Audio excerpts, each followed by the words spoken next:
Les Américains et les fantoches ont envoyé des équipes de sabotage, instruits, équipés par les Américains, etc.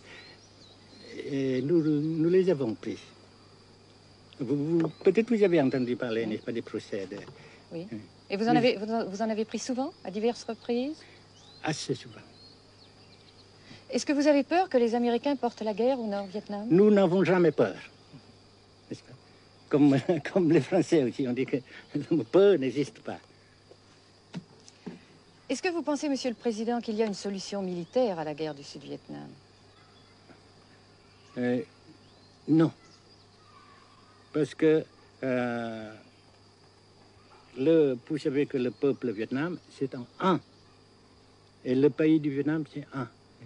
Les Américains ont fait une guerre d'agression, comme qui dit, c'est une guerre non déclarée.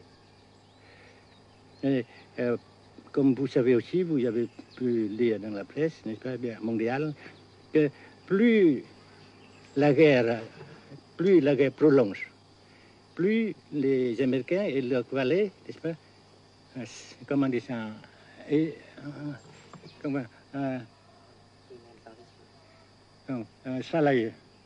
s'enliser, et plus ils supportent des échecs, comme vous savez récemment, n'est-ce pas.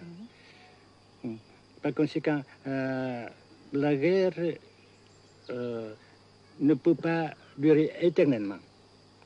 Et je suis très heureux que les politiciens haut placés français ont reconnu cela. Vous pensez que le général de Gaulle pourrait en quelque sorte, à un certain moment, arbitrer le conflit? Arbitrer, qu'est-ce que vous comprenez par le mot arbitraire? Nous ne sommes pas des équipes de football. Mais au-delà des accords de Genève, si je ne me trompe, une idée du général de Gaulle est la neutralisation de tout le sud-est asiatique. Est-ce que c'est une idée qui vous semble intéressante? Comme j'ai déjà dit quelquefois, c'est une idée intéressante. Mais ça dépend encore de la volonté de ces peuples et la manière comment on procède à réaliser. C'est une grande question, n'est-ce pas? Et je ne peux pas dire que je suis d'accord. Et je ne dis pas que je ne suis pas d'accord, n'est-ce pas? Mais parce que vous dites, par exemple, fleurs. Fleurs, il y a beaucoup de sortes de fleurs. Il y a des roses, des blanches, des rouges, etc. Et il y a qui sont bons et d'autres qui ne sont pas bons. Mais on dit fleurs.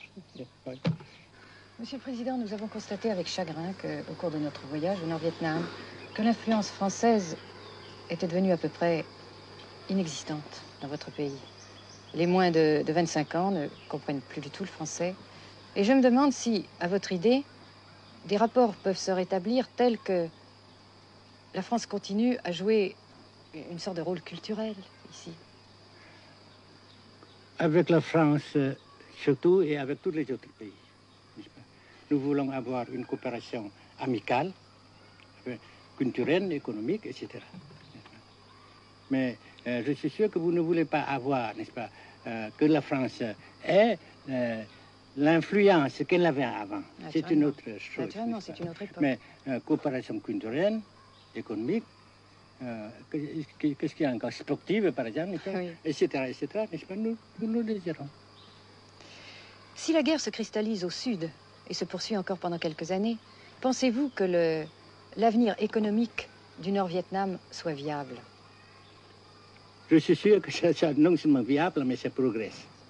Parce que vous avez vu vous-même, vous avez constaté vous-même qu'ici, nous travaillons beaucoup, notre peuple travaille beaucoup, avec abnégation, n'est-ce pas, et avec dévouement, avec enthousiasme. Et d'un côté, nous travaillons pour, comment dirais-je, pour principalement, n'est-ce pas, de nos propres forces, de nos propres...